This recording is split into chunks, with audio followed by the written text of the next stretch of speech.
کوشش کرنے آیا ہوں میں بھی ٹھیک ہو جاؤں اور آپ بھی ٹھیک ہو جائیں، یعنی مذاکرہ ہو جائے کہ میں اپنے لیے بھی وہ باتیں کہوں گا جو آپ سے کہوں گا تاکہ مجھے بھی یاد دہانی ہو جائے، ہم سب ٹھیک ہو جائیں۔ میں یہ دعویٰ نہیں کرتا کہ میں ٹھیک ہوں، میں کوشش کروں گا بھائی میں بھی ٹھیک ہو جاؤں آپ بھی ٹھیک ہو جائیں، لیکن ہمیں پتہ تو ہونا کہ ٹھیک کی ڈیفینیشن کیا ہے۔ سمجھ میں آ رہی ہے بات؟ ہمیں پتہ ہونا چاہیے کہ ٹھیک کی ڈیفینیشن کیا ہے۔ ہمیں تو ابھی یہی نہیں پتا کہ ٹھیک کی ڈیفینیشن کیا ہے۔ دیکھیں ٹھیک کی ڈیفینیشن یہ ہے کہ سب سے پہلی جو اکائی ہے نا ٹھیک ہونے کی، جو بنیاد ہے، آپ کو یہ پتا ہونا چاہیے ہم کیوں ہیں اس دنیا میں۔ اگر آپ کو یہی نہیں پتا ہے تو آپ کی دیکھیں زندگی ایک سفر ہے یا نہیں ہے؟ سفر ہے نا۔ ہم دنیا میں آتے ہیں، ایک ٹائم گزار کے، کراچی میں تو ہم کہتے ہیں پتلی گلی سے نکل جاتے ہیں، پتہ نہیں یہاں پتلی گلی ہوتی ہے کہ نہیں ہوتی؟ یہاں بھی ہوتی ہے۔ اچھا بھائی، ہم دنیا میں آتے ہیں اور ایک ٹائم گزار کے پتلی گلی سے نکل جاتے ہیں۔ پتلی گلی کا مطلب ہوتا ہے چپکے سے۔ ایک چوڑی گلی ہوتی ہے نا جہاں لوگ آپ سے ملاقات کے لیے آتے ہیں، آپ گیٹ پہ آتے ہیں، کبھی آپ اس سے بچنا چاہتے ہیں تو آپ کیا کرتے ہیں، اس کو ڈاچ دے کے پتلی گلی سے نکل جاتے ہیں، وہ سمجھتا ہے کہ ہے ہی نہیں۔ ہم جب دنیا میں آئے، دنیا سے جائیں گے بھی ایسے ہی، اپنے ارادے سے نہ ہم آتے ہیں نہ اپنے ارادے سے ہم جاتے ہیں۔ خودکشی کرنے والا تو ارادہ کر کے جاتا ہے، لیکن نارملی ہمارے ہاں لوگ اللہ کے ارادے سے ہی جا رہے ہوتے ہیں، اپنے ارادے کا اتنا دخل نہیں ہوتا اس میں۔ تو یہ ایک مسافر خانہ ہے، ایک سفر ہے۔ دیکھیں یہ ایک طے شدہ بات ہے، جس سفر میں انسان کو منزل کا نہ پتا ہونا کہ میں نے جانا کہاں ہے، اس سفر میں انسان بوکھلاہٹ کا شکار ہو جاتا ہے۔ ٹرین میں آپ بیٹھے، پتہ ہی نہیں جانا کہاں ہے آپ۔ وہ ایک آدمی ٹرین میں بیٹھا تو ملتان سے ٹرین واپس جا رہی تھی کراچی، یا لاہور سے واپس جا رہی تھی، اس کی آنکھ لگ گئی ٹرین میں۔ میں تھوڑے سے چٹکلے سناتا رہتا ہوں آپ کو فریش کرنے کے لیے، یہ کوئی بیان کا حصہ نہیں ہے۔ تو لاہور میں ٹرین رکی ہے، اس کی آنکھ لگ گئی، دھل دھلا کے ٹرین واپس کراچی جانے لگی، یہ سمجھا ابھی تک لاہور ہی جا رہی ہے۔ تو جب اس کی آنکھ کھلی، اس نے، یہ برتھ پہ سو رہا تھا، اس نے نیچے سیٹ والے سے پوچھا کہ بھائی یہ آپ کہاں جا رہے ہیں؟ اس نے کہا ہم تو کراچی جا رہے ہیں۔ اس نے کہا یار سائنس کی عجیب ترقی ہے، ایک ہی ٹرین ہے، اوپر والی برتھ لاہور جا رہی ہے، نیچے والی سیٹ کراچی جا رہی ہے۔ اللہ کی قدرت ہے، ٹھیک ہے نا۔ تو انسان کو اس کے ہدف کا پتہ ہونا چاہیے کہ میں نے جانا کہاں ہے، تاکہ لاہور پہ اس کی آنکھ نہ لگے، پھر وہ یہ نہ کہے کہ سائنسی ترقی ہے کہ اوپر والی برتھ کہاں جا رہی ہے، لاہور جا رہی ہے، نیچے والی سیٹ کراچی جا رہی ہے۔ وہ تو اس طرح کی الٹی باتیں کرے گا جیسے کہ ہم لوگ کر رہے ہیں۔ تو آپ کو آپ کے ہدف کا علم ہونا چاہیے کہ ہمیں کیوں بنایا گیا۔ تو میں چند سوالات اکثر یونیورسٹیوں میں کرتا ہوں، انہی سوالات کو میں یہاں بھی ریپیٹ کروں گا۔ دیکھیے جو چیز بنی ہوتی ہے، بنائی جاتی ہے، اسے کسی مقصد کے لیے بنایا جاتا ہے، اور جو آٹومیٹیکلی خود بخود اتفاق سے وجود میں آ جائے اس کا کوئی مقصد بولیں نہیں۔ مثال کے طور پر اب یونیورسٹیوں نے میرے سامنے شیشے کا گلاس رکھنا ہی چھوڑ دیا ہے۔ مثالیں میں نے اتنی دی ہیں کہ میں گلاس توڑنے کی اکثر مثال دیتا ہوں، تو اب وہ گلاس ہی میرے سامنے ہوتا نہیں ہے، ورنہ میں اکثر گلاس اٹھا کے مثال دیتا تھا کہ دیکھیں کوئی گلاس ہے، نہیں توڑوں گا انشاءاللہ آپ کو، ٹھیک ہے۔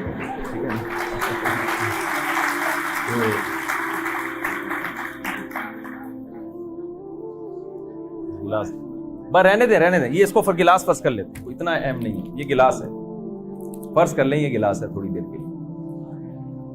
میں بیان کر رہا ہوں، میرا ہاتھ لگے جوش میں آ کے، اور یہ وہاں میرا ہاتھ لگے اور یہ نیچے گر کے ٹکڑے ٹکڑے ہو جائے یہ گلاس، تو آپ مجھ سے پوچھیں گے مفتی صاحب ہم نے آپ کو بیان کرنے کے لیے بلایا تھا، گلاس توڑنے کے لیے نہیں بلایا، آپ نے یہ گلاس کیوں توڑا؟ میں جواب میں کہہ سکتا ہوں میں نے توڑا نہیں ہے، غلطی سے ٹوٹ گیا ہے۔ ہو جاتی ہے بھائی غلطی، میری نیت نہیں تھی، بیان کرتے ہوئے ہاتھ لگا، جب گلاس پہ ہاتھ لگے گا شیشے کا گلاس وہ تو ٹوٹے گا۔ میں نے توڑا نہیں ہے، یہ غلطی سے ٹوٹ گیا ہے۔ سینٹنس مکمل کر لیا کریں گے تو زیادہ خوشی ہوگی۔ تو آپ بھی خاموش ہو جائیں گے، بھائی ہو جاتا ہے، انسان ہے۔ لیکن یہی کام اگر میں ایسے کروں، یہ گلاس میں اٹھاؤں اور باقاعدہ آپ کو نظر آئے کہ بھائی کوئی ایسا نہیں ہے کہ باڈی لینگویج کا استعمال کرتے ہوئے ٹوٹا ہے، میں اٹھا کے اس کو زمین پہ ماروں اور توڑ دوں، تو آپ کے پروفیسر صاحب تو پوچھیں گے مفتی صاحب ہم نے آپ کو یہاں بیان کے لیے بلایا تھا، گلاس توڑنے کے لیے نہیں بلایا تھا۔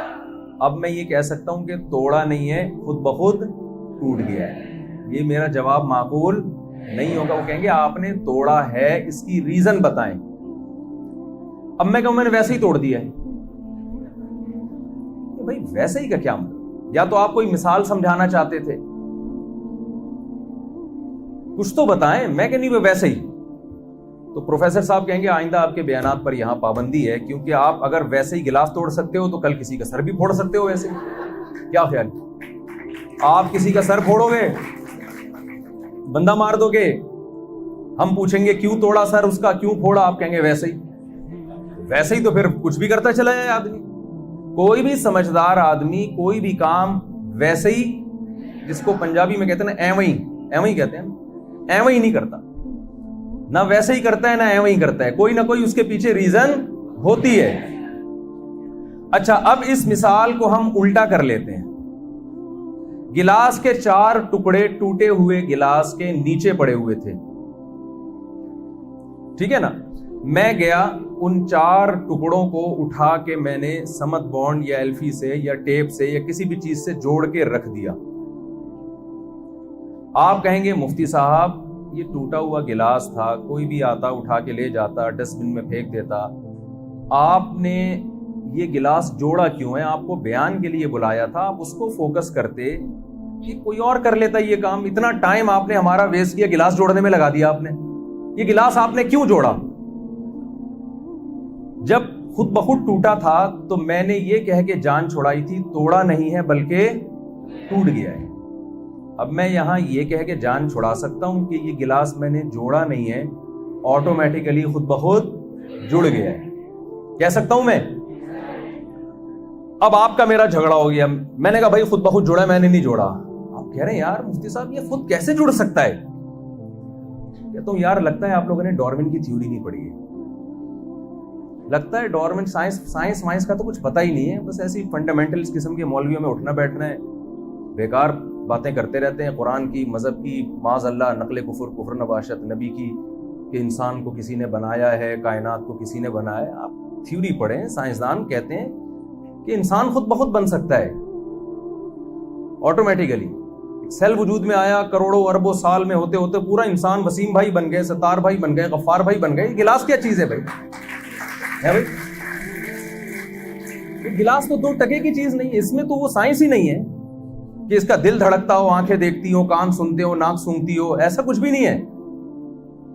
آپ ڈارون کی تھیوری پڑھیں، بڑی بڑی چیزیں بن گئی ہیں بھائی، گلاس بھی خود بخود بنا ہے۔ میں تقریر کر رہا ہوں اور میں سائنس کی کتابوں کے حوالے دینا شروع کر دوں کہ ایکچولی آپ کہیں یار یہ نہیں جڑ سکتا بھائی مفتی صاحب، یہ نہیں ہو سکتا۔ میں کہوں بھائی آپ کہیں اچھا کیسے ہوا ہے؟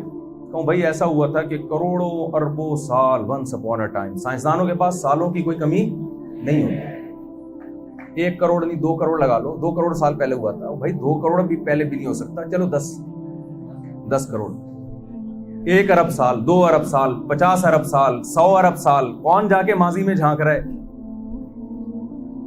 تو میں نے کہا بھائی ہوا یہ تھا، ونس اپون اے ٹائم، یہ زمین جب وجود میں آئی تو یہاں ریت کے بڑے بڑے ٹیلے ہوا کرتے تھے، تو ہوائیں چلیں اور پھر سورج کی تپش اور اتنی زمین کا ماحول چینج ہوا کہ وہ ریت پگھل گئی، پھر ہوائیں چلیں اور پھر یوں ایک شیشے کے ٹکڑے بکھر گئے، تو کچھ ٹکڑے ایسے ہوا چلی اور آپس میں ٹھپ ٹھپ کر کے جڑنا شروع ہو گئے، اور جڑتے جڑتے بالآخر وہ میز پہ ایک دھماکہ ہوا، اس کے نتیجے میں گلاس دھڑام سے آ کے میز پہ رکھ دیا۔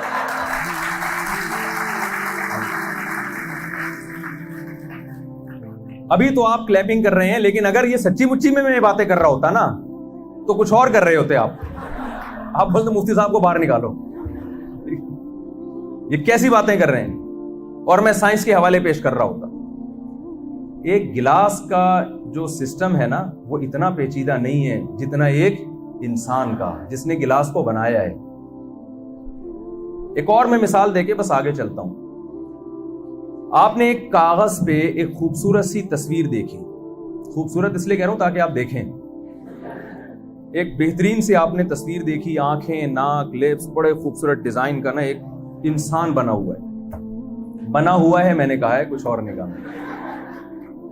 تو بالکل وسیم جیسا, معذرت کوئی وسیم بھائی بیٹھے ہوئے ہیں یہاں پہ تو ٹھیک ہے نا, ایک خوبصورت انسان کا فیس بنا ہوا ہے. اب آپ چونکہ سائنس کے طالب علم تھے, اس تحقیق میں لگ گئے یار یہ بنا کیسے, اس کا مصور کہاں ہے جس نے بنایا, اتنی پینٹنگ کی ہے, اتنی خوبصورت پکچر کیسے بنی ہے. اچھا, مصور تلاش کرنے کی پوری کوشش کر لی, لیکن آپ کو مصور اس کا ملا نہیں. بہت کوشش کی آپ نے, یار کہیں سے کس نے ڈیزائن کیا اس تصویر کو, کس نے یہ پینٹنگ کی. کچھ سائنسدان بیٹھے ہوئے تھے, آپ ان کے پاس گئے, بھائی ہمیں تو پتہ ہی نہیں چل رہا یہ تصویر بنائی کس نے. اس نے کہا یار اگر پتہ نہیں چل رہا ہے کس نے بنائی ہے تو پھر ہم اس پہ ریسرچ کرتے ہیں. تو ایک تھیوری مارکیٹ میں لے کر آئے. انہوں نے کہا ونس اپون اے ٹائم, ایسے ہی شروع ہوتی ہے نا,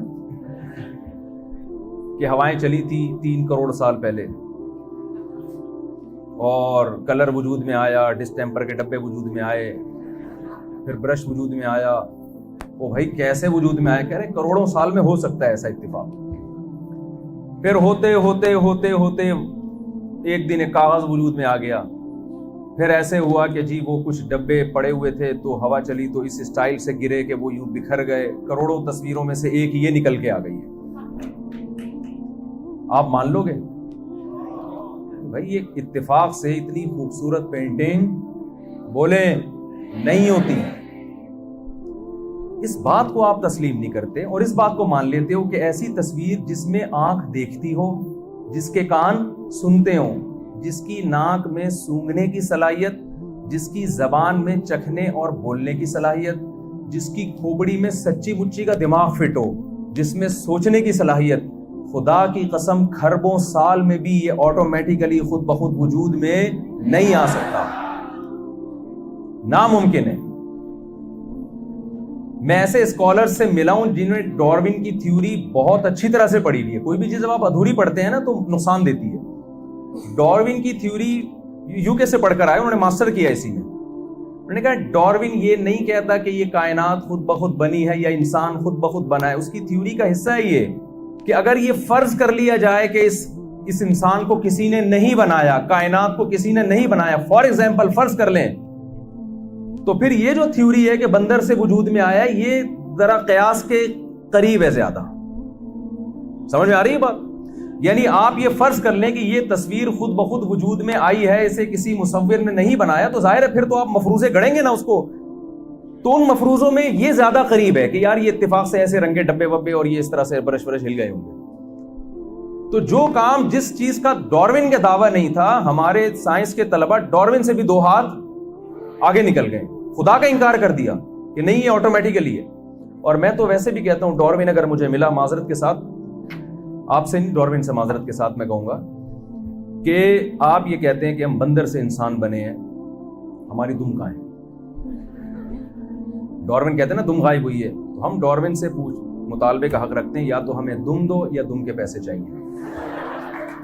سیدھی سی بات ہے نا. کہتے ہیں دم, خیر یہ تو ایک مزاح کی بات تھی, لیکن جو تصویر جس کی آنکھ میں دیکھنے کی طاقت نہ ہو, کانوں میں سننے کی طاقت نہ ہو, وہ خود بخود نہیں بن سکتی. وہ تصویر جس کی آنکھ میں دیکھنے کی طاقت, کانوں میں سننے کی طاقت, زبان میں بولنے کی طاقت, کروڑوں اربوں کھربوں سال میں بھی آٹومیٹیکلی وہ خود بخود وجود میں نہیں آ سکتی. سب سے پہلے یہ کانسیپٹ آپ کا کلیئر ہونا چاہیے, جس کو قرآن نے کہا ام خلقوا من غیر شیء ام هم الخالقون. کیا خود سے بنے ہو آٹومیٹیکلی یا تم نے خود اپنے آپ کو بنایا ہے؟ یہ اللہ نے قرآن میں ہم سے سوال کیا ہے. دیکھیں قرآن آپ کے نظریات کو درست کرنے کی کتاب ہے, کانسیپٹ کلیئر کرنے کی کتاب ہے. بہت سارے ٹاپک ایسے ہیں جو قرآن کے, وہ سائنس کے ٹاپک نہیں ہیں, سائنس اس کو نہیں چھیڑتی, سائنس کے اپنا ایک میدان ہے, لیکن ہر چیز میں ہمیں سائنس سے گائیڈنس نہیں ملتی. بہت سارے اہم زندگی کے سوالات ایسے ہیں جس میں ہمیں اللہ کی ضرورت ہے, پیغمبروں کی ضرورت ہے.